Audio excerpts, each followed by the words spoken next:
Now, on behalf of the EFD Group, Mr. Farage.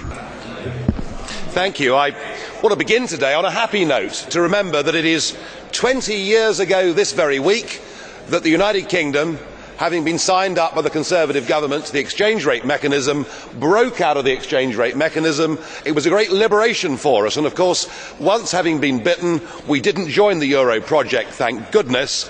Sadly, the same is not true for much of the rest of Europe.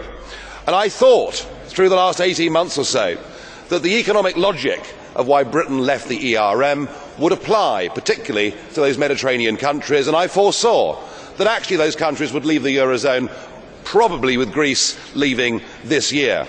But I now have to accept that I've been wrong about that, because I had totally underestimated the complete fanaticism, Mr. Barroso, of you, your College of Commissioners and the European Central Bank. You've come out fighting on all fronts.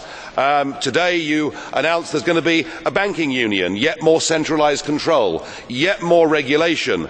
You make it clear that whilst you think the nation state should continue to exist, it mustn't have any democratic powers. All democracy is to be vested here under what you call the community method, which of course means that your unelected commission has the sole right to present that legislation. So I don't believe you when you say that, and I find the tone of much of what has been said and done over the last few days really very worrying.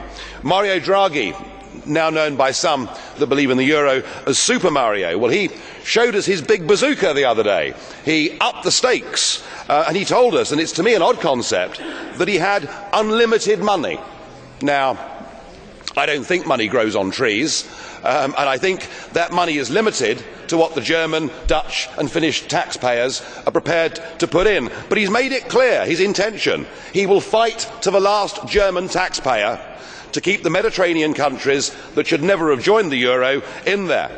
And you've got, of course, the Prime Minister now of Italy, perhaps we ought to call him Monstrous Mario, who made it clear last week that he feared that nation-state democracy could bring down the European Union, and therefore we have to bypass nation-state democracy and pass all the powers here. Your henchman, Olli Rehn, who's here today, I mean, he dares to tell countries when they should and should not have general elections. He's urging Spain to accept a full bailout so that they too are trapped in the euro prison. You know, I have to accept that you now have the whip hand over the citizens of Europe, and I now think that this euro crisis will go on for a whole miserable decade. In the end, you will have to face the reality that even France and Germany cannot survive together in the same economic and monetary union, and certainly with President Hollande reducing retirement ages, upping minimum wages and bringing in a hate tax for the successful, which will see all the entrepreneurs leave France, I'm afraid that gap will get bigger. And I wonder where the hope comes for those that believe in nation-state democracy. Well, we've heard that the German court this morning has decided that the ESM is okay. Maybe the Finns will say they've had enough. Maybe the Germans, as a country, will say we no longer are going to go on feeling ashamed and guilty of what our grandparents' generation did, and will start to stand up for our own economic interest. I don't know, but I suspect that the best hope we've got actually comes from the United Kingdom, where now the demand for a referendum is stronger than it's ever been, where a Conservative Prime Minister is in very deep trouble. And I think, Mr. Barroso, today the British people hearing you calling for the European Union to become a global power, making it absolutely clear that Member States must obey what you tell them, whether they're in the relatively wealthy north or the poorer south. I think those comments, this emerging, creeping Euro dictatorship, is something that will repulse millions of British people, and the only good news I take from today is you've helped to bring that referendum just a little bit closer.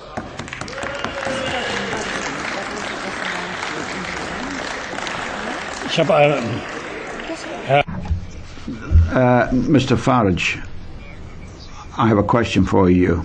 Will you accept it? Mr. Leichtfried. Thank you. President, thank you. Thank you, Mr. Farage. When I was a young member, a long time ago, of course, Some people learnt then to listen, but it's getting a bit boring. For the last decade, you've been telling us how awful, how monstrous everything is here, and there's going to be doom tomorrow. The disasters are going to come to us from all sides. And what's happening? I'm not afraid of tomorrow morning. Some people perhaps believe you. Some of the older people perhaps believe what you're saying, but I don't. I mean, think about something new. Say something new. Say something different.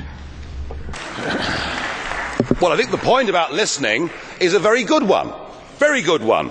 You should have listened when the French people voted no to the European Constitution, but you chose to ignore them.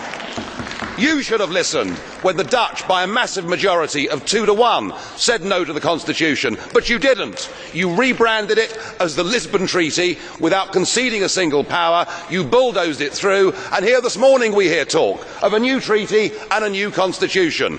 And when Little Ireland not once but twice dares to vote no in a referendum on European integration, you don't listen, you bully them and make them vote again. You're the one, sir, who's not listening. Das Wort hat jetzt Frau. Thank you.